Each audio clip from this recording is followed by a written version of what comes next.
আমার এক মিষ্টি ক্লায়েন্ট এই কেকটি অর্ডার করেছিলেন তার হাজব্যান্ডের বার্থডে উপলক্ষে। নমস্কার, আমি সঙ্গীতা। আমি পূর্ব বর্ধমান জামালপুর থেকে একটি ছোট্ট হোম বেকারি চালাই। এক দিদিভাই তার হাজব্যান্ডের বার্থডে উপলক্ষে এই কেকটি অর্ডার করেছিলেন।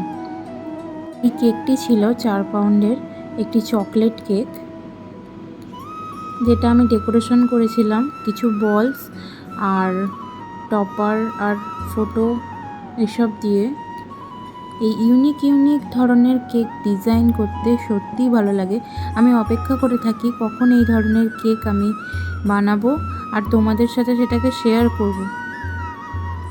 দেন আমি এই পুঁতিগুলোকে লাগিয়ে নিচ্ছিলাম, এইগুলো এডিবল পুঁতি, যেগুলোকে বলা হয় আমাদের স্প্রিঙ্কল। ফাইনাল লুকটা আমার এই ধরনের এসেছিল। তোমাদের কেমন লেগেছে আমাকে প্লিজ জানিও।